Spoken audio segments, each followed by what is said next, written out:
He says, I'm getting tired and I'm getting overwhelmed. We're pressed beyond measure. There's not much more that we can take, and I don't even want to be alive anymore, was what the apostle was saying. Now let me just stop and preach for just a second.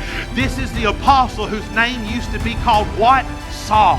This was the man who hated Jesus. This was the man who cursed Jesus. This was the man who wanted to arrest every person who believed in Jesus. He was the man who stood and smiled as he signed the death warrant and watched Stephen the martyr be stoned to death in the streets of Jerusalem, and yet he wreaked havoc over the church. But then one day a man named Jesus stepped out of heaven. I wish somebody would listen to what I'm preaching.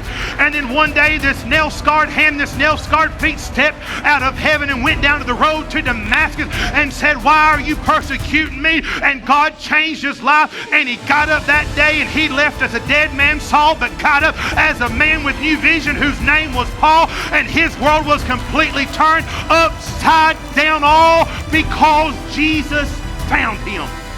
Now I feel like preaching right here.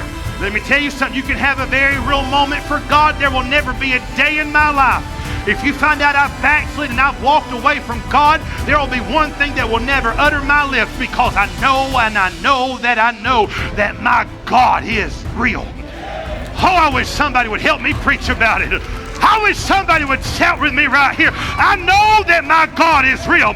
There's not a devil in hell that can lie to me. There's not a politician that can talk me out of it. There's not a woke generation that can change my doctrine, because I know Jesus. I know that he came. I know that he died. I know that he went to the tomb. I know that he resurrected. And I know today he sits at the right hand of the Father. I wish somebody would tell me to preach. I've gone too long and I've come too far and I've climbed too many mountains and I've gone through too many valleys, and I know that my God is real. Somebody give him a shout of praise this morning.